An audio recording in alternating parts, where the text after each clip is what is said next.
Ladies and gentlemen, thank you for standing by. Good day and welcome to the WD-40 Company First Quarter Fiscal Year 2025 Earnings Conference Call. Today's call is being recorded. At this time, all participants are in a listen-only mode. At the end of the prepared remarks, we will conduct a question-and-answer session. To register a question at any time during this call, please press star one on your telephone keypad. Please make sure your mute function is turned off to allow your signal to reach our equipment. If at any time during the conference you need to reach an operator, please press star zero on your telephone keypad. I would now like to turn the presentation over to the host for today's call, Wendy Kelley, Vice President, Stakeholder and Investor Engagement. Please proceed.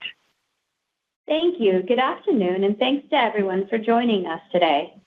On our call today are WD-40 Company's President and Chief Executive Officer, Steve Brass, and Vice President and Chief Financial Officer, Sara Hyzer.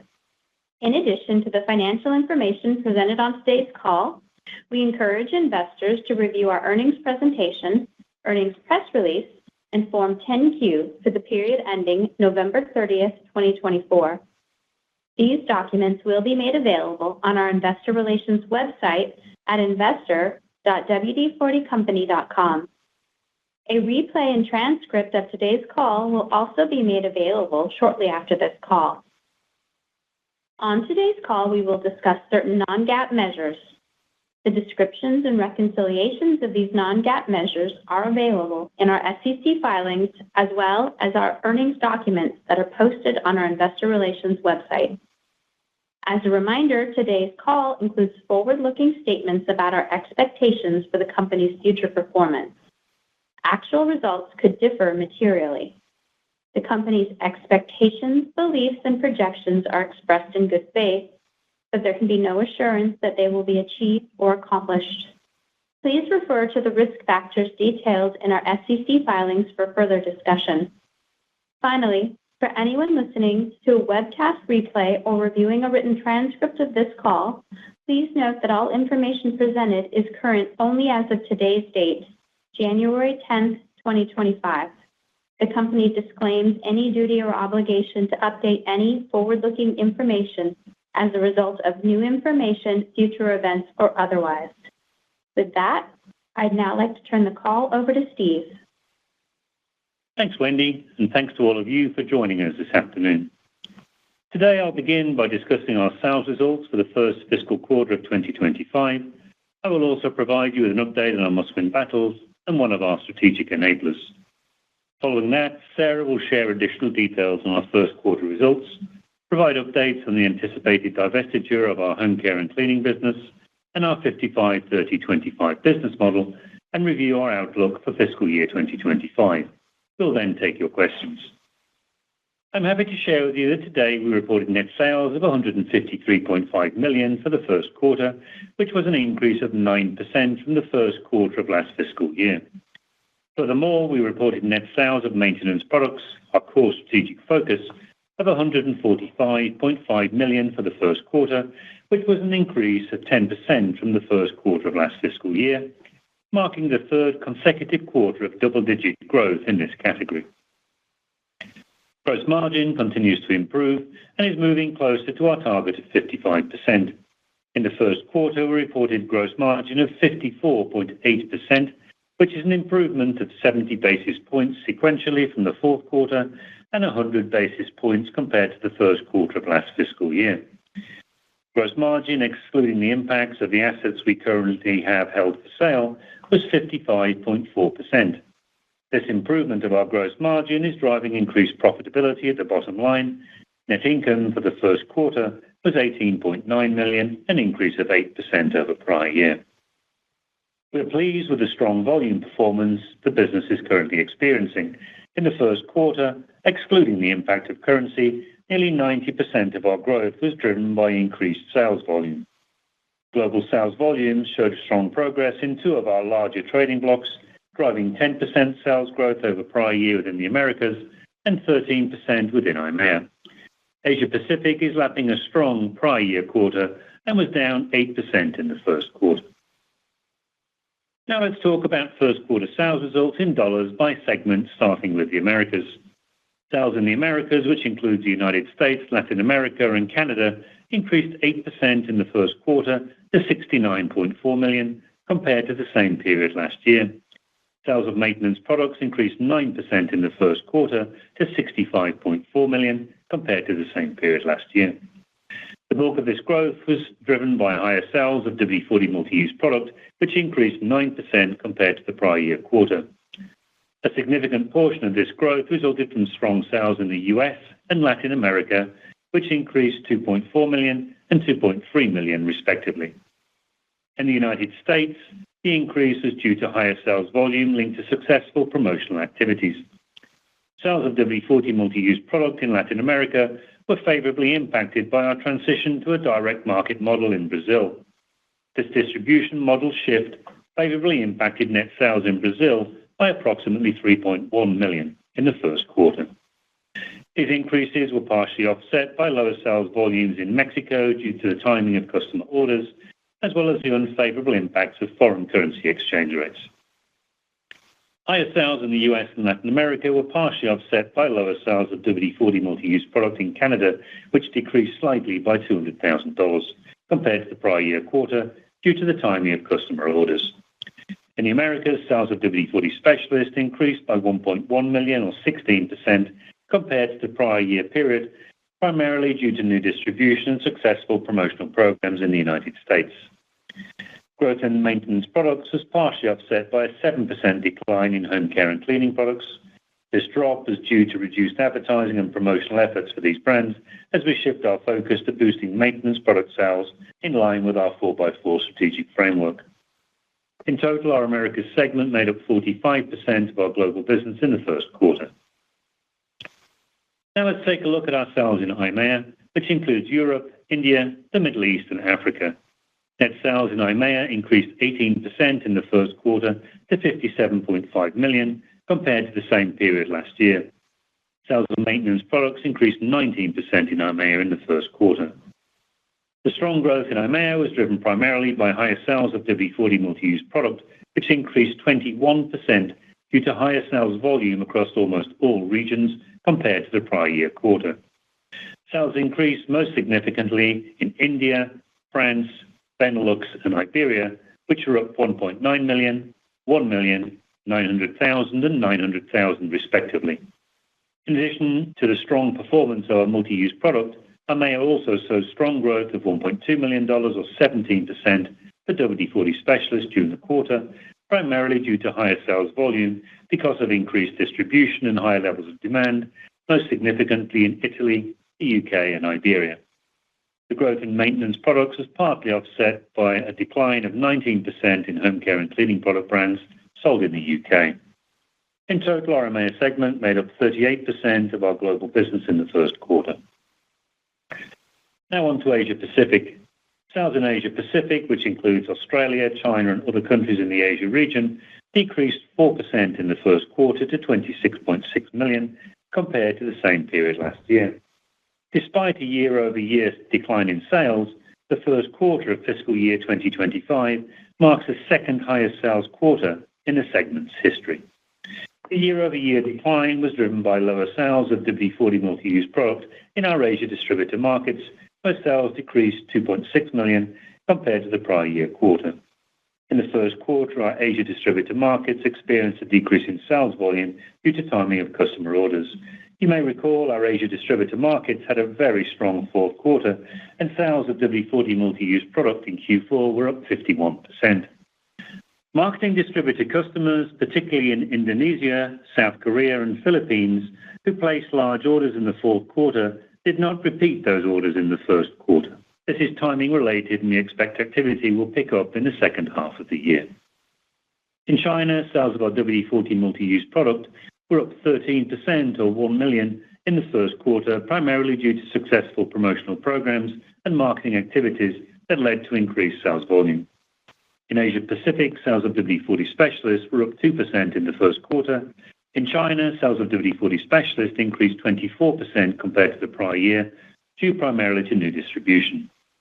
The decline in maintenance products was partly offset by an increase of $400,000 in sales of home care and cleaning product brands sold in Australia. In Australia, our home care portfolio boasts a robust brand presence, a solid competitive edge, and significant growth opportunities, and are not up for sale. In total, our Asia Pacific segment made up 17% of our global business in the first quarter. Now let's talk about our must-win battles. Our must-win battles focus on what we do to increase sales and profitability. Starting with must-win battle number one, lead geographic expansion. In the first quarter of 2025, global sales of WD-40 multi-use product were approximately $119 million, representing growth of 10% compared to the same period last year. We experienced 21% growth of our signature brand in EMEA and 9% growth in the Americas. This growth was partially offset by lower sales in Asia Pacific. It's amazing to me that even after 71 years, the growth opportunity for WD-40 multi-use product remains so significant. Using a proprietary algorithm, we've identified the global benchmark sales opportunity for WD-40 multi-use product to be approximately $1.6 billion. Therefore, there remains approximately $1.2 billion of land and expand growth opportunity across the globe. This is where my management team and I primarily focus our efforts. Our job is to unlock opportunities that drive substantial value for stockholders. A WD-40 company will do that by accelerating our global expansion. Today, I'd like to spotlight a few of our priority markets, beginning with markets that are driving our growth in the Americas segment. In 2020, we took the Mexico market direct, and since doing so, we've virtually quadrupled our Mexico business from $6.8 million to nearly $26 million in FY24, and we're not done, as we see Mexico as a $30 to $40 million market over the longer term. Despite short-term fluctuations, our long-term success in Mexico gave us confidence to convert Brazil to a direct market in March of 2024. So far, we're extremely pleased with the progress we've made in Brazil. In FY24, we grew Brazil by $7 million and expect a further $7 to $9 million of growth in FY25. We expect Brazil to be a $20 million plus market within 3 to 5 years and ultimately to grow to be as large as Mexico over the coming 10 years or so. Moving over to Asia Pacific, we've identified several high potential markets in Asia Pacific, including China, Japan, and Indonesia. Indonesia is a fast-growing market for us with a compound annual growth rate of over 7% over the past 5 years. Indonesia is now also one of our largest marketing distributor markets in the world. It's also unique because it's one of our first hybrid markets. This means we have both an outstanding local marketing distributor partner, but also a small team of WD-40 company personnel in market, a formula that's proven to be highly effective for us. Also in Asia Pacific, China has consistently delivered strong growth in recent years. We've been direct in China since 2006 and have a highly capable team of approximately 60 employees there. We use a simple but effective strategy in China. We expand distribution, targeting double-digit growth in points of distribution while sampling 20,000 plus factories each and every year. This strategy continues to deliver strong results for us. And finally, in EMEA, we've identified several high-potential markets in the region, including India. India is one of, if not the most attractive growth markets in the world right now. Since entering our strategic partnership with our local partner 6 or so years ago, we've more than doubled our sales in India, making it our second largest market in terms of unit sales, and we see huge potential for further growth ahead.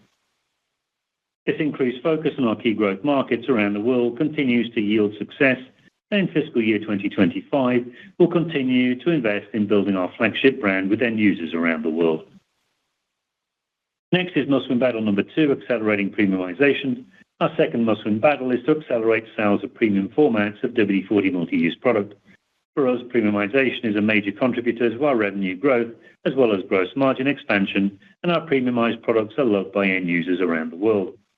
In the first quarter, sales of WD-40 Smart Straw and Easy Reach, when combined, were up 17% compared to the prior year period.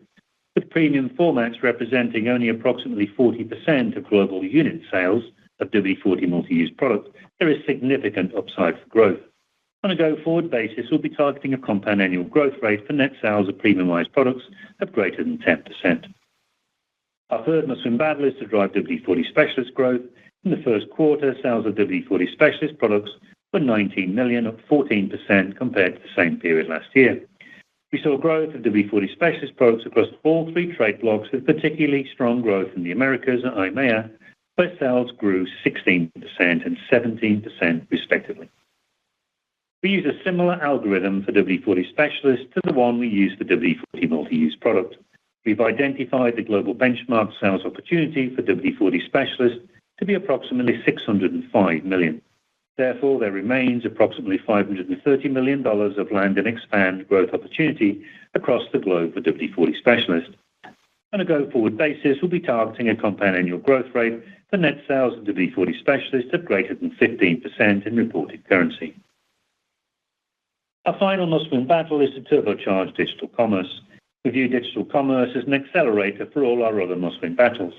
In the first quarter, e-commerce sales were up 22%, primarily due to strong growth in EMEA. We believe the greatest benefit of this must-win battle is to increase brand awareness and engagement online, which will lead to an improved shopping experience and higher sales across all channels, both in-store and online. And now turning to the second element of our 4x4 strategic framework, our strategic enablers, which focus on operational excellence and collectively underpin our must-win battles. I will not review all our strategic enablers today because we just shared a robust update with investors at our year-end. However, we just published our 2024 ESG report at the end of November, so I want to provide an update on strategic enabler number 2, which is to build an enduring business for the future. WD-40 Company has long been committed to purpose-driven growth. We're committed to operating our business in a manner which ensures a balance between economic growth, environmental impact, and social well-being, which will help create and protect long-term stakeholder value. I'm very proud that we've now gone public with our sustainability targets after a very in-depth process putting together our science-based roadmap for achieving carbon reduction.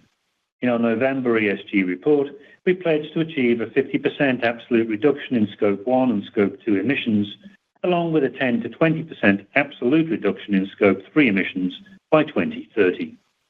We've also disclosed details about the science-based environmental impact roadmap we'll use to meet these targets.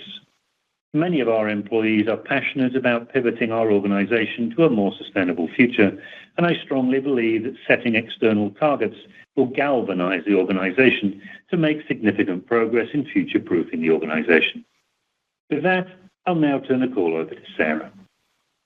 Thanks, Steve. Today, I will share an update on the anticipated divestiture of our home care and cleaning business in the Americas and the UK, provide insights into our business model, and review some highlights from our first quarter results. While our full year 2025 guidance remains unchanged, I will provide some additional color on our outlook. But first, I want to talk about a new mantra that you are hearing in the halls here at WD-40 Company. Few things, many places, bigger impact. This mantra has been born out of the company's long-standing strength, focus.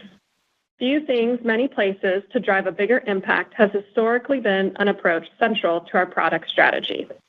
In fiscal year 2024, almost 90% of our revenue and growth came from sales of WD-40 Multi-Use Product and WD-40 Specialist. We see significant growth opportunities for those product lines. With approximately 650 employees, we want each one to wake up every morning thinking about how to grow the blue and yellow brand with the little red top. That kind of focus is hard to find and incredibly valuable, and was the driving factor for us when we made the decision to pursue divesting our home care and cleaning brands in the Americas and the UK. This quarter, we met all the criteria to classify the assets we intend to sell as held for sale on our balance sheet, indicating progress on this journey. While I do not have a detailed update for you today on the anticipated divestiture, I can share with you that we continue to make progress on the transaction. The investment bank we have engaged continue to have discussions with potential suitors on our behalf. While there are no certainties on identifying a buyer when going to the market, our expectation is that we will likely complete the divestiture of these brands over the upcoming months. We will provide further updates on the divestiture process as appropriate. Few things, many places to drive a bigger impact is now being applied beyond our product strategy and is driving operational efficiencies throughout our business. We lean into this mantra by streamlining our systems and processes and fostering greater global collaboration. Later this year, we will be working towards bringing 2 more locations onto our new ERP system. We are focused on standardization and processes like project and portfolio management, along with streamlined approaches to solution-driven decision-making. Lastly, we've established the foundation to move with more intent toward productivity improvements by establishing global centers of excellence along key areas of IT. We are working on bringing once disparate teams together to harness their collective skills and capacity to focus on our long-term growth objectives. Few things, many places, bigger impact can also have a tangible impact on our business model, and we continue to make significant strides in our gross margin recovery. Our 55-30-25 business model continues to be a long-term beacon that we will move toward and align with over time. In the short to midterm, we continue to think about each critical component of the model in a range. To begin, let's look at first quarter gross margin performance. We target a range of 50 to 55% for gross margin, and we have made significant progress to perform at the top end of this range. In the first quarter, our gross margin was 54.8% compared to 53.8% last year. This represents an improvement of 100 basis points, driven primarily by the impact of favorable sales mix and other miscellaneous mix impacts, which positively impacted our gross margin by 140 basis points year over year. Lower costs associated with specialty chemicals also positively impacted gross margin by 60 basis points. These positive impacts to margin were partially offset by higher costs associated with warehousing, distribution, and freight costs, primarily in the Americas, which negatively impacted our margin by 100 basis points. We're also happy to share with you that this quarter gross margin continued to improve in both EMEA and Asia Pacific trading blocks. Within EMEA, gross margin improved 290 basis points compared to the same period last year to 57.8%. Asia Pacific also improved gross margin 130 basis points over the same period last year to 57.6%. In the Americas, gross margin declined slightly by 30 basis points to 50.4%. Considering our current trajectory, the current cost environment, and macroeconomic factors, we continue to target achieving a gross margin of 55% by the end of fiscal year 2026 at the latest. However, depending on the cost landscape, timing of execution of supply chain cost initiatives, and if we are successful in divesting of those home care and cleaning brands, we may achieve this goal even sooner, potentially by the end of fiscal year 2025 following the divestiture. New this fiscal year, gross margin recovery is a central focus for senior leadership, who will be incentivized to recover gross margin to 55% and beyond, excluding the impact of the assets held for sale. Now turning to our cost of doing business, which we define as total operating expenses less adjustments for certain non-cash expenses. Cost of doing business is how we measure how efficient we are at operating our business and is primarily comprised of 3 areas: investments in our employees, investments in building our brand, and freight expense to get our products to our customers. We target a range of 30 to 35% as a percentage of revenue for cost of doing business. This quarter, our cost of doing business was 37% compared to 36% in the same period last year. On an absolute dollar basis, our cost of doing business increased by $7.5 million or 15% due to higher employee-related expenses, increased professional service costs, higher credit losses due to a customer bankruptcy, and increased freight costs. In addition, the investments we make in brand-building activities increased period over period. As a percentage of sales, our A&P investment was 5.5% compared to 5% in the first quarter of the prior year, but is well in line with our fiscal year guidance. We expect to see improvements in the cost of doing business over time as sales grow, which is the most important factor in managing our cost of business towards our long-term target of 30 to 35%. Turning now to adjusted EBITDA. In the first quarter, our adjusted EBITDA margin was 18% compared to 19% in the same period of last year. However, EBITDA grew by nearly 4% over the prior year, even after absorbing increased costs. As we've mentioned previously, if we successfully divest the home care and cleaning brands that we are actively marketing, we know that we will need some time to digest the impacts. However, we continue to believe we can move adjusted EBITDA margin back to our midterm target range of 20 to 22% over the medium term. Now let us discuss operating income and EPS, as well as a subsequent event that will impact our reported results beginning next quarter. Operating income improved to $25.1 million in the first quarter, which was an increase of 4% over the previous year's first quarter. Excluding the impacts of the assets currently held for sale, operating income would have been reduced by $1.5 million. Diluted earnings per common share for the quarter were $1.39 compared to $1.28 for the first quarter last year, which was an increase of 9% over the previous year's first quarter. Excluding the impacts of the assets held for sale, diluted EPS would have been reduced by 8 cents per share.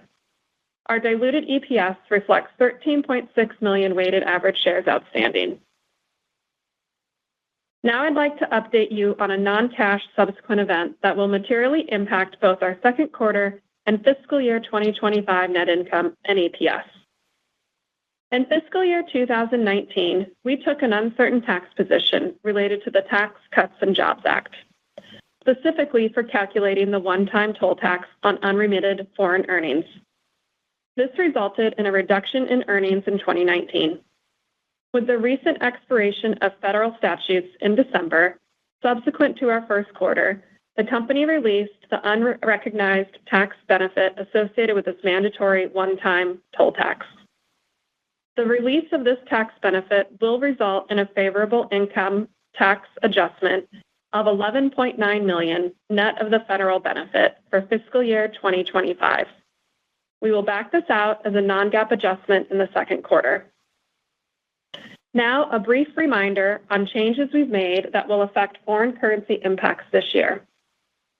The functional currency for our UK subsidiary, which consolidates the results for the EMEA trade bloc, has long been the pound sterling. We reassess this on an annual basis.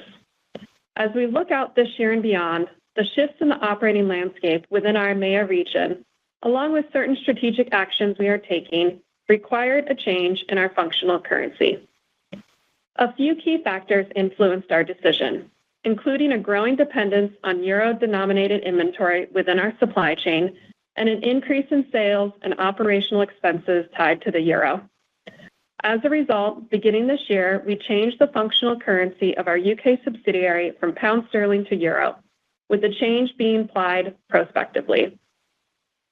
As a result of this change, we are utilizing a methodology that is distinct from constant currency during fiscal year 2025 to estimate the translation impact of foreign currency exchange rates on current period US dollar net sales, specifically for our EMEA segment. The Americas and Asia Pac segments were not impacted by this. Beginning fiscal year 2026, we expect to revert to our customary estimation methodology using constant currency figures. Now let's look at our capital allocation strategy. Our resilient and asset-light business model, coupled with actions we have taken to grow our top line while improving gross margin, are all contributors to maintaining a strong balance sheet and liquidity position. Maintaining a disciplined and balanced capital allocation approach remains a priority for us. For the foreseeable future, we expect maintenance CapEx of between 1% and 2% of sales per fiscal year, which is in line with our asset-light strategy. We continue to return capital to our stockholders through regular dividends and buybacks. Annual dividends will continue to be our priority and are targeted at greater than 50% of earnings. On December 11th, our board of directors approved a quarterly cash dividend of 94 cents per share, reflecting an increase of 7% over the previous quarter's dividend of 88 cents per share. During the first quarter, we repurchased approximately 13,750 shares of our stock at a total cost of approximately $3.6 million under our current share repurchase plan. In total, we returned approximately $16 million to our stockholders in the first quarter of fiscal 2025 through share repurchases and dividends. Now let's turn to FY25 guidance. As a reminder, we issued this year's guidance on a pro forma basis, excluding the financial impact of the home care and cleaning brands currently classified as assets held for sale. While the exact timing of the transaction remains uncertain, we believe this approach will provide investors with clarity on the direction of the core business and help minimize the noise surrounding the transaction. I encourage investors to review our first quarter fiscal year 2025 earnings presentation, which includes a pro forma view. Therefore, our guidance for fiscal year 2025 is unchanged, and we are estimating net sales growth for the pro forma 2024 results is projected to be between 6 and 11%, with net sales between $600 and $630 million after adjusting for translation impacts of foreign currency. Gross margin is expected to be between 54 and 55%. Advertising and promotion investment is projected to be around 6% of net sales. Operating income is expected to be between $95 and $100 million, representing growth of between 6 to 12% over the pro forma 2024 results. The provision for income tax is expected to be around 24%. And diluted earnings per share is expected to be between $5.20 and $5.45, which is based on an estimated 13.5 million weighted average shares outstanding. This range represents growth of between 9 and 14% over the pro forma 2024 results. This guidance assumes no major changes to the current economic environment. Unanticipated inflationary headwinds and other unforeseen events may affect our view of fiscal year 2025. In the event we are unsuccessful in divesting the assets currently held for sale, our guidance would be positively impacted by approximately $23 million in net sales, $6 million in operating income, and 33 cents in diluted EPS on a full year basis. That completes the financial overview. Now I would like to turn the call back to Steve. Thank you, Sarah. In closing, we're proud of the progress we've made this quarter, which is a great start to our fiscal year and aligns with our longer-term goals. In summary, what did you hear from us on this call? You heard that sales of maintenance products were up 10% in the first quarter, marking the third consecutive quarter of double-digit growth in this category. You heard that sales of WD-40 multi-use product were up 10% in the first quarter. You heard that sales of WD-40 Specialist were up 14% in the first quarter. You heard that we're pleased with the strong volume performance the business is experiencing, and that in the first quarter, nearly 90% of our growth was driven by increased volume. You heard that management's job is to unlock opportunities that drive substantial value for stockholders, and that includes increased focus on our key growth markets around the world. You heard that we've now gone public with our sustainability targets after a very in-depth process, putting together our science-based roadmap for achieving carbon reduction. You heard about our company's new mantra, few things, many places, bigger impact, which is intended to result in operational efficiencies as we grow. You heard that we're incredibly pleased with the improvements we've made to gross margin, and that it continues to move closer to our target of 55%. You heard that we continue to make progress in the sale of our home care and cleaning business, currently held for sale, and expect to complete the divestiture in the coming months. You heard that we raised our dividend last month and have returned approximately $16 million to our stockholders in the first quarter. And you heard that we reiterated our full fiscal year 2025 guidance. Thank you for joining our call today. We'd now be pleased to answer your questions. Ladies and gentlemen, if you would like to register a question, please press star 1 on your telephone keypad. Please make sure your mute function is turned off to allow your signal to reach our equipment. If your question has been answered and you would like to withdraw your registration, please press star 1 again. One moment, please, for the first question. Our first question comes from the line of Daniel Rizzo with Jefferies. Please proceed with your question. Hey, everyone. Thanks for taking my question. I was just looking at kind of through the queue and stuff like that. I was looking at operating income and noticed that Americas was down 11% year over year, and it's partially due, I guess, to an EBITDA margin kind of contraction. I was wondering what that's attributed to, if there was something special there, or I don't know, just any color you can provide. Hi, Daniel. This is Sarah. So, yes, there's a couple things that are impacting that. First is the timing. If you look at the timing of the A&P spend in Q1 this year compared to last year, we are up ahead of our pace in the Americas for Q1.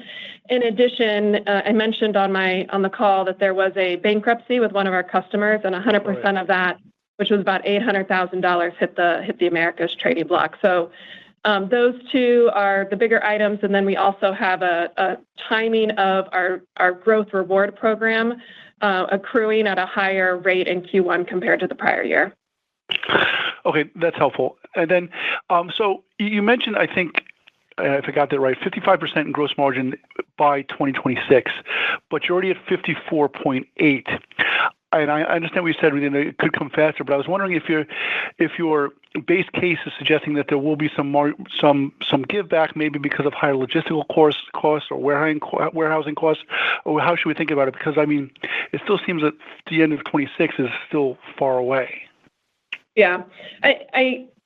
If we even just going back a year, our margin can fluctuate, pretty dramatically quarter to quarter, depending on our sales mix and our product mix. So even going back to Q1 of last year, we had a really strong margin coming out of Q1, dropped down a little bit, and then ticked our way back up. So it is a very good start. We are obviously seeing a little bit of higher costs on the freight and logistics side in the U.S., but we're cautiously optimistic on holding margin through the rest of this year. So that's why we're saying definitely by the end of next year, we're feeling confident on that, but we think we have a chance to get there before the end of this year.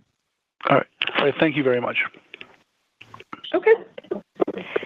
Your next question comes from the line of Linda Bolton Weiser from WD-40. Please proceed with your question. Yes, hello. Happy New Year. So I was wondering, sorry if you gave some of the details about your year-over-year increase in SG&A expense. I'm not sure I caught all the details, but it did seem, like a big increase of 14% year-over-year.